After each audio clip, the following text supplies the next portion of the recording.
قال اللہ تعالی وتبارک فی القرآن المجید والفرقان الحمید فی شان حبیبہ مخبرا وعامرا ان اللہ وملائکتہ یصلون علی النبی یا ایہا الذین آمنوا صلوا علیہ وسلموا تسلیما اللہم صلی علی سیدنا و مولانا محمد معدن الجود والکرم صلاۃ و سلاما علیکا یا سیدی یا رسول اللہ وعلی آلک و اصحابک یا حبیب اللہ۔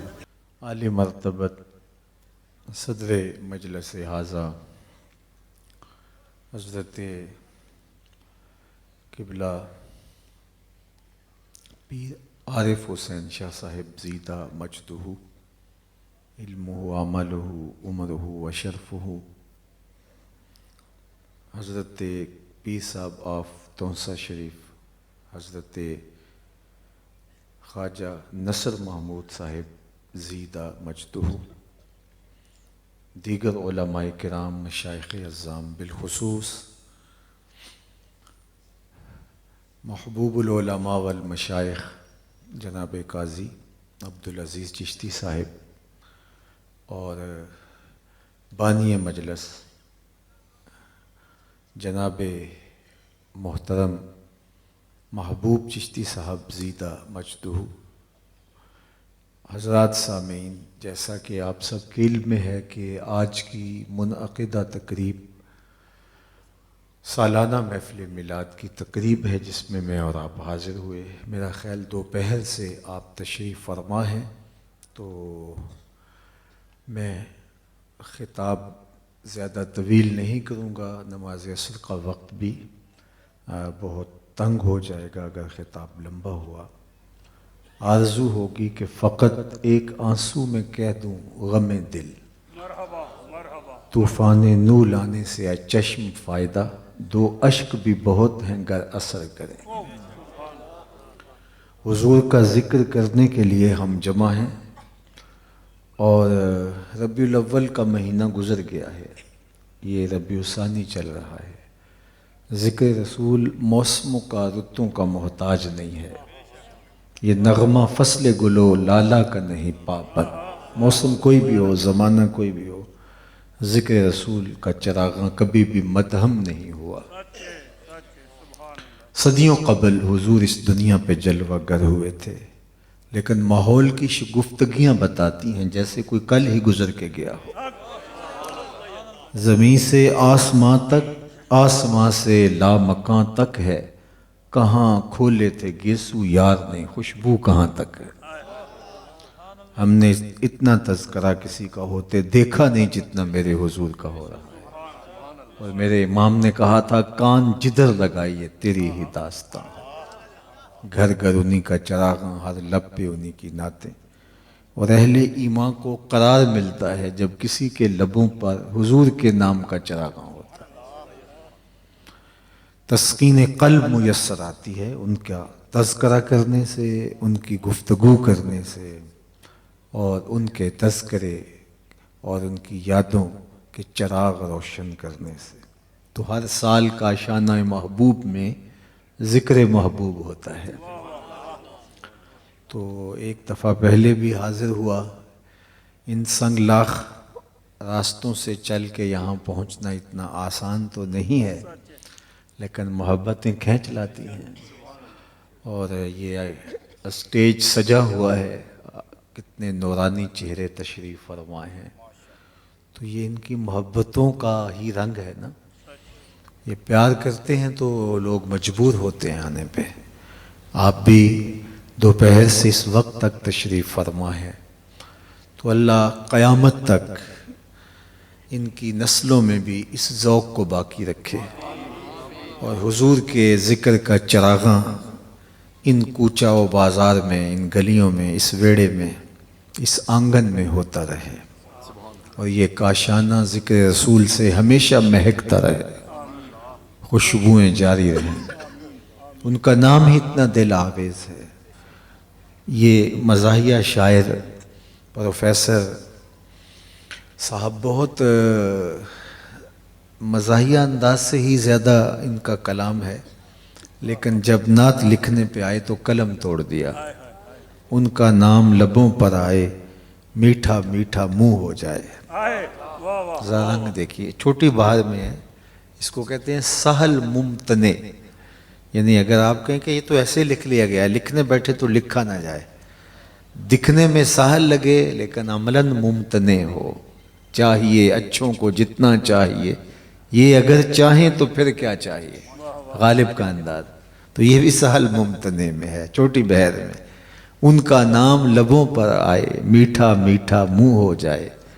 ان کے بول بہاروں جیسے اور اصحاب ستاروں جیسے. ان سا پیارا اور نہ کوئی، ان سے بچھڑ کے لکڑی روئی. جب وہ سیر کو جایا کرتے سر پہ بادل سایا کرتے.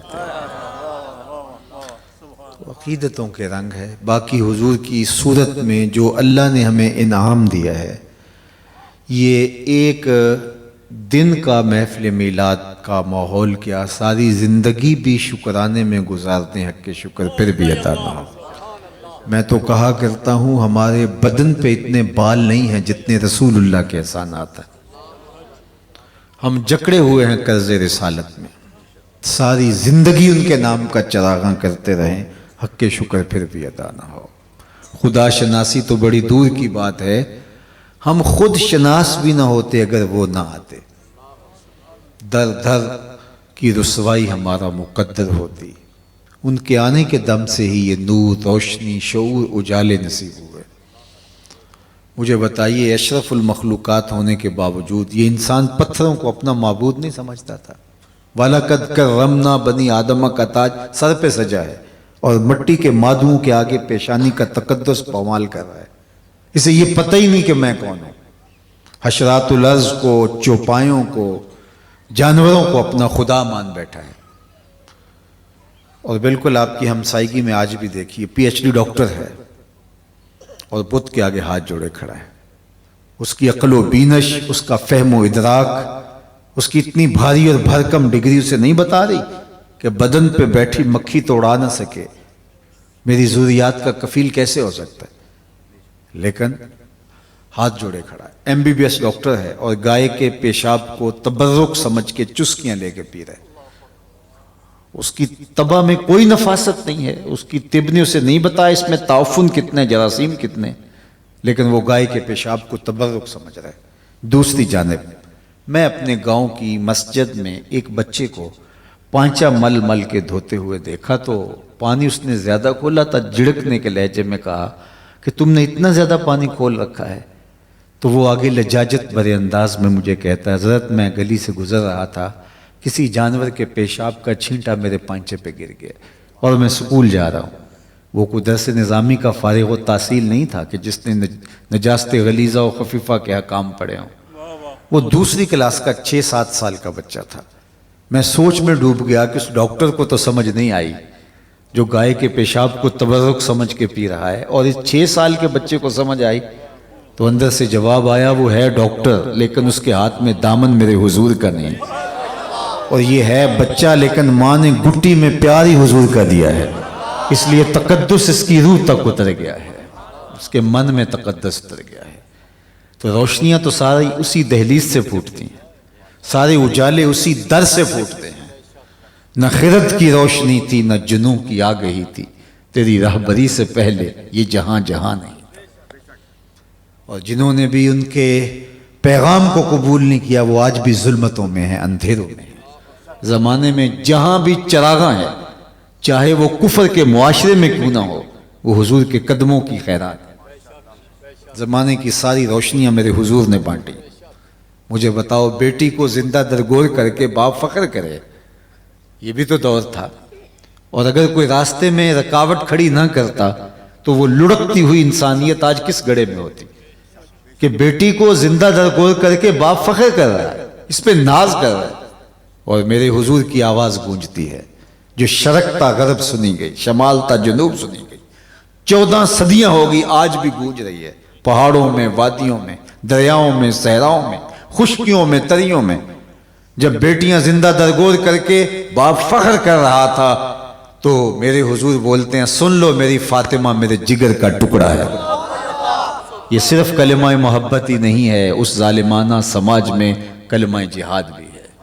دنیا کو بتایا کہ بیٹی کیا ہوتی ہے، بیٹی کا وقار کیا ہے۔ غلام آقا کے جوتے دھوپ سے اٹھا کے چھاؤں میں رکھ دیتا ہے تو آقا اس پہ بھی کوڑے مارتا ہے کہ میرے جوتے میرے پوچھے بغیر تو نے چھوئے کیسے؟ تیری یہ اوقات کہ میرے اذن کے بغیر میرے جوتے چھونے کے قابل اپنے آپ کو سمجھتا ہے، اس پہ کوڑے مارے جاتے ہیں۔ تیری خوئے غلامی بدل گئی، تو اپنی اوقات بھول گیا، اس بات پہ کوڑے غلام کو مارے جا رہے ہیں۔ میرے حضور معراج سے واپس پلٹتے ہیں اور بلال حبشی کو بلا کے کہا، بلال کون سا نیک عمل کرتا ہے؟ میں نے جنت میں تیرے قدموں کی آہٹ کو سنا ہے۔ کیا خیال ہے، اس ایک جملے نے دور غلامی کی ساری تھکن اتار نہیں دی ہوگی، اور بلال فرش سے اٹھ کے فراز عرش پہ نہیں پہنچ گیا ہوگا۔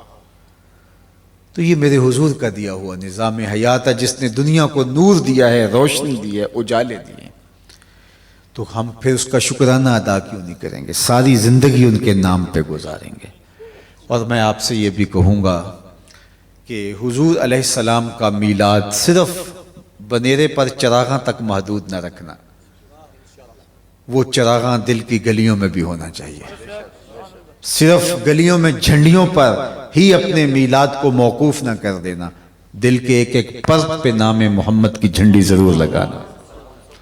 ظاہر بھی ستھرا ہو، باطن بھی ستھرا ہو، روح تک اتر جائے حضور کا پیار، اور حضور کی محبت صرف نوک زبان تک نہ ہو، حضور کی محبت صرف امامے تک، جبے تک، دستار تک اور نعروں تک نہ ہو، دل کی ایک ایک تار حضور کے نام سے بج رہی ہو۔ حضور علیہ السلام تمہارے رویوں سے حضور کا پیار چھلک رہا ہو، تمہاری عادات سے، رسوم و رواج سے، طرز زندگی سے، انداز معاشرت سے۔ تم دور سے چلے آ رہے ہو، لوگ کہیں وہ دیکھو حضور کا غلام آ رہا، لیکن یہ نہیں ہے کہ نیڑے آؤ تو کچھ اور ثابت ہو جاؤ۔ دور دور سے لگو کہ بڑا اچھا شخص ہے، داڑھی کا سائز بھی ٹھیک ہے، جبہ بھی اچھا ہے، اور وضاقتہ بھی بہت اچھی ہے، لیکن کسی کے قریب ہو کے دیکھو، کاروبار کر کے دیکھ لو، کسی سی ہمسائیگی میں گھر بناؤ، کسی سے رشتہ داری ہو جائے تو پھر کہے یار دور سے تو بڑا اچھا لگتا تھا، قریب ہوا تو کچھ اور نکلا۔ اس کے لہجے میں یوں تو برف تھی، لیکن جو چھو کے دیکھا تو ہاتھ جل گئے۔ یہ نہیں ہے کہ تم دور سے اچھے اچھے عاشق محسوس ہو لیکن قریب لگو تو بڑے کڑوے ہو، نہیں، تم دور سے دکھائی دو تو حضور کے غلام لگو، لیکن جب کوئی تمہارے نیڑے بیٹھے تو میرے مصطفیٰ پہ درود پڑھنے پہ مجبور ہو، کہ ایسے نبی کا غلام عاشق ایسا ہی ہوا کرتا ہے۔ ہمارے بزرگوں نے، ہمارے صوفیاء نے گفتار سے نہیں، اپنے کردار کی چمک سے لوگوں کو دین دیا ہے۔ کردار اثر انداز ہوتا ہے، گفتار تو بہت کم اثر انداز ہوتی ہے، اور بلکہ گفتار بھی وہی اثر انداز ہوتی ہے جس کے پیچھے کردار کا زور ہو۔ حضرت شاہ نقشبند بخاری علیہ رحمہ فرماتے ہیں، جس شخص کی خاموشی فائدہ نہیں دیتی اس کی تقریر بھی فائدہ نہیں دیتی، یعنی جس کے کردار کی چمک دلوں کی ظلمتیں ختم نہیں کرتی، اس کی گفتار بھی کانوں سے ٹکرا کے گزر جاتی ہے، کانوں کے تلذذ کا ذریعہ تو ہوتی ہے لیکن دل پہ دستک نہیں دیتی۔ فارسی والے کہتے ہیں از دل خیزت بس دل ریزت، جو بات دل سے نکلتی ہے وہ ٹھک کر کے دل میں لگتی ہے، اور جو صرف زبان کی نوک سے پھوٹتی ہے وہ کانوں سے ٹکرا کے فضاؤں میں بکھر جاتی ہے۔ تو میں اور آپ کردار کتنے ستھرے ہوں، پھر ہم اچھے خطیب نہیں بھی تو کوئی فرق نہیں پڑتا۔ اسحد و بلال عند اللہ اشہد، بلال کا اسحد بھی مان لیا جاتا ہے، کردار کا زور دیکھا جاتا ہے، چہرہ اور چہرے کا تل نہیں دیکھا جاتا، یہاں آنے والے کا دل دیکھا جاتا ہے، کون قلب سلیم کے ساتھ آیا ہے، کون سچائیوں کا سودا لے کر آیا، یہاں یہ دیکھا جاتا ہے۔ تو میں اور آپ حضور سے محبت کرتے ہیں تو ہمارا رویہ بتائے ہم حضور سے پیار کرتے ہیں، ہماری طبیعتوں کی لطافت بتائے ہم حضور سے پیار کرتے ہیں، ہمارا انداز معاشرت بتائے کہ ہم حضور علیہ السلام سے پیار کرتے ہیں، ہمارے اسلاف کے چہرے کو دیکھ کر کے لوگ دین قبول کر لیا کرتے تھے۔ امام محمد بن حسن الشیبانی جب آئے بصرے میں تو یہودیوں کا، عیسائیوں کا ایک جھمگٹا جمع ہو گیا، اور ایک عیسائی مناظر نے کہا میں مناظرہ کروں گا، توڑ کے رکھ دوں گا، میرے دلائل کا جواب نہیں دے سکے گا مسلمانوں کا امام۔ لیکن جو ہی امام محمد تشریف لائے، چمکتا ہوا نورانی چہرہ، تو اس عیسائی جو مناظرے کے لیے آیا تھا اس نے جب چہرہ دیکھا تو اس کے لبوں پہ کلمہ جاری ہو گیا، تو مسلمانوں نے کہا تم تو مناظرہ کرنے آئے تھے، تم دل دے بیٹھے. تو اس نے کہا جب میں نے امام محمد کے چمکتے روشن تاباں چہرے کو دیکھا تو برجستہ میرے دل نے گواہی دی، جب مسلمانوں کا چھوٹا محمد اتنی شان والا ہے تو بڑا محمد کیسا ہوگا. یہ شان ہے خدمت گاروں کی سرکار کا عالم. تو ہماری شکل حضور علیہ الصلوۃ والسلام کی غلامی کے رنگ میں ایسی ڈلی ہوئی ہو اور ہمارے قلب میں ایسا نور ہو. آج کی دنیا تو اسیری لہروں کی بات کرتی ہے. یہ آج سائنس نے طے کر لیا ہے کہ کسی شخص کے وجود سے کچھ لہریں نکلتی ہیں اور پاس بیٹھنے والا اس سے اثر پذیری قبول کرتا ہے. اثر پذیری لازمی ہوتی ہے. جو فرمایا گیا کہ اچھے بندے کی صحبت عطار کی طرح ہے اور برے کی صحبت لوہار کی طرح ہے. تو آج دنیا مانتی ہے کہ اسیری لہریں اثر انداز ہوتی ہیں اور دل پر ہمارے صوفی اثر انداز ہی تو ہوئے تھے. تبھی تو اتنی تقریریں تو نہیں کی تھی خواجہ اجمیری نے، لیکن 90 لاکھ کافروں کی کایا پلٹ گئی اور ایمان کی بہاریں نصیب ہو گئی. تو یہ وہ اندر کی روشنی تھی، وہ باطن کا اجالا تھا. تو میں اور آپ اپنے اندر کو حضور کے پیار میں یوں رنگے کہ اندر باہر سے ہم محمدی اور مصطفی دکھائی دیں. ہمارا طرز عمل بتائے کہ ہم حضور کے غلام ہیں، نہ یہ کہ ہمیں بتانا پڑے. وہ جاپان سے کچھ لوگ آئے تو مجھے انہوں نے کہا، تو میں نے کہا آج کل تو بہت پھنسا ہوا ہوں، نکلنا بڑا مشکل ہے. تو مجھے انہوں نے کہا کہ آپ کتنا عرصہ ہو گیا یہ تبلیغی سفر میں؟ میں نے کہا 29 سال بیت رہے ہیں. تو انہوں نے کہا کہ جو لوگوں کو آپ بتا رہے ہیں کہ سچ بولنا چاہیے، کسی سے جھوٹ نہیں بولنا چاہیے، کسی سے دغا نہیں کرنا چاہیے، 2 نمبر چیز نہیں دینی چاہیے، فراڈ نہیں کرنا چاہیے، خیر خواہی کرنی چاہیے، جو 29 سال سے آپ لوگوں کو سمجھا رہے ہیں وہ کر چکے ہیں، وہ کر چکے ہیں اور وہ اقدار کی اگلی منزلوں کو پانے کے لیے کوشاں ہیں. اور ہم ابھی تک جو ہے وہ ہمارا دکاندار ابھی تک یہاں کھڑا ہے، جھوٹ نہ بولیں تو سودا ہی نہیں بکتا. کیسی زندگی ہے ہماری. میرے اور آپ کے آقا و مولا سے پوچھا گیا کہ مومن بزدل ہو سکتا ہے؟ فرمایا نہیں، بہادر ہوتا ہے، لیکن ہو سکتا ہے کبھی بزدلی کر جائے، بشر ہی تو ہے. پھر پوچھا کہ مومن بخیل ہو سکتا ہے؟ کہا نہیں، سخی ہوتا ہے، لیکن ہو سکتا ہے کبھی بخل کر جائے، آخر بشر ہی تو ہے. تیسرا سوال حضور سے کیا، مومن جھوٹا ہو سکتا ہے؟ فرمایا جھوٹا نہیں ہو سکتا. یہ طے شدہ بات ہے کہ جھوٹا نہیں ہو سکتا. اور ہم لمحہ لمحہ جھوٹ بول رہے ہوتے، گھر کے اندر بھی جھوٹ، گھر کے باہر بھی جھوٹ، ممبر پہ بھی جھوٹ، محراب میں بھی جھوٹ، گلی میں بھی جھوٹ، حجرے میں بھی جھوٹ. ہماری زندگی جھوٹ سے جڑی ہوئی ہے. پھر نتیجہ کیا ہوا؟ بے برکتی. رحمت کے فرشتے 1 میل دور ہٹ جاتے ہیں جھوٹ کی بدبو کی وجہ سے. اور ہم کہتے ہیں کسی نے کچھ کر دیا ہے، بندش ہو گئی ہے، کسی نے کالا کر دیا ہے، اس لیے جو ہے وہ ہمارے گھر میں برکت نہیں ہے. پھر بھاگتے ہیں لوگوں کے پاس، وہ میاں رحمت کے فرشتے تم خود ہی دور کر چکے ہو. سچائی کو اپنے ساتھ جوڑ لو، اپنی زندگی کو. آپ کے آقا و مولا حضور ختم المرتبت اس پہ زور دیتے رہے. اور میں کہتا ہوں کہ جو محبوب ہوتا ہے اس کا حکم تو حکم ہوتا ہے، اس کی عاشق تو منشا کو بھی کافی سمجھتا ہے. یہ لازمی نہیں ہے کہ وہ حکم دیں اور ہم اس کو مانیں، وہ تو ماننا ہی پڑتا ہے. محبوب کی منشا کیا ہے؟ محبت میں حساسیت ہوتی ہے کہ وہ محبوب کی منشا کو بھی پا لیتے. چاہے جائے کہ محبوب واضح حکم دے کسی چیز کا. مدینہ المنورہ کی گلی سے حضور گزر رہے تھے تو ایک شخص مکان تعمیر اس کا ہو رہا تھا، انصاری صحابی کا. تو کسی سے پوچھا یہ کس کا ہے؟ کہا فلاں انصاری کا. حضور اس طرز کی تعمیر کو پسند نہیں کرتے تھے تو حضور نے کچھ نہیں کہا، گزر گئے. کسی نے اس صحابی کو جا کے بتایا حضور گزرے تھے، تیرا مکان دیکھا تھا، چہرے پہ پسندیدگی کے آثار نمایاں نہیں ہوئے. 2-4 دن کے بعد دوبارہ گزران ہوا تو دیکھا ملبے کا ڈھیر پڑا ہوا ہے. فرمایا اس صحابی کو بلاؤ. بلایا گیا. کہا میں گزرا تھا، تیرا مکان تھا، آج ملبے کا ڈھیر دیکھ رہا ہوں، کیا ہوا؟ عرض کی گرا دیا. فرمایا کیوں؟ عرض کی سنا تھا آپ کو پسند نہیں، سنا تھا آپ کو پسند نہیں. میں اور آپ سر سے پاؤں تک دیکھیں ہمارا کیا کیا حضور کو پسند نہیں.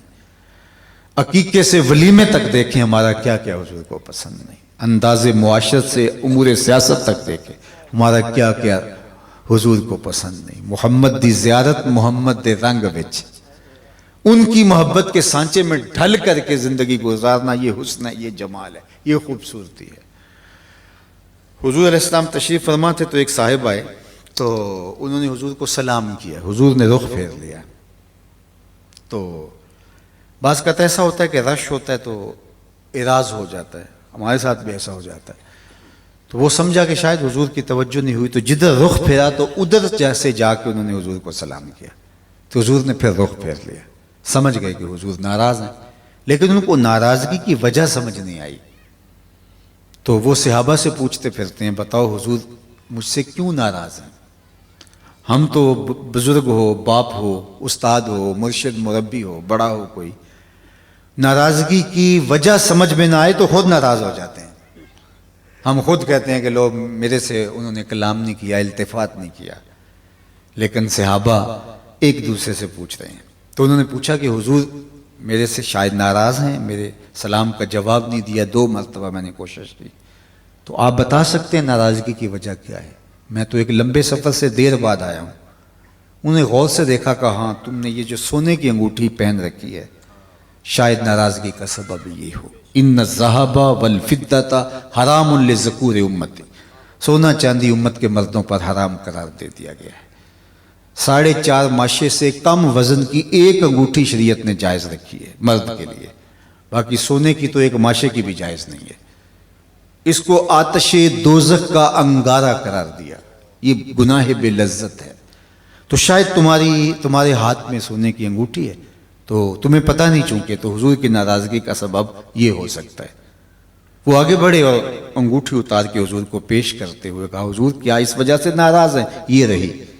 حضور نے انگوٹھی پکڑی اور یوں پھینک لی. ناراضگی کا سبب بھی یہی تھا. مجلس شروع ہوئی، گفتگو چلتی رہی، اختتام کو پہنچی، لوگ پلٹنے لگے تو وہ بھی واپس ہوئے. کسی نے توجہ دلائی کہ وہ جو انگوٹھی پڑی ہے اٹھا لے. تم تو شرعاً نہیں پہن سکتے، تمہاری بیوی تو پہن سکتی ہے، قیمتی دھات ہے. تو صحابی نے جو جواب دیا وہ سنیے. اس نے کہا واللہ لا آخذہ ابدا وقد طرحہ رسول اللہ صلی اللہ علیہ وآلہ وسلم. کہا اللہ کی قسم اس انگوٹھی کو میں کبھی بھی نہیں اٹھاؤں گا جس کو میرے حضور نے پھینک دیا ہے. پڑی رہے، سونا ہے، چاندی ہے، ہیرا ہے، موتی ہے، لال ہے، پکھراج ہے، کچھ بھی ہے، پڑا رہے، میں نہیں اٹھاؤں گا. کیوں اس کو میرے حضور نے پھینک دیا ہے؟ میں اور آپ دیکھیں، ہم کوئی ایسی رسم تو نہیں سینے سے لگائے پھر رہے جس کو حضور نے پھینک دیا. کوئی ایسی عادت تو نہیں اپنے ساتھ جڑے ہوئے جو حضور نے پھینک دی ہے. کوئی ایسا رویہ تو نہیں اختیار کیے ہوئے جو حضور نے پھینک دیا ہے. کوئی ایسی دوستی تو نہیں ہم نے رکھی ہوئی جو حضور نے پھینک دی ہے. کوئی ایسا کاروبار تو نہیں کر رہے جو حضور نے پھینک دیا ہے.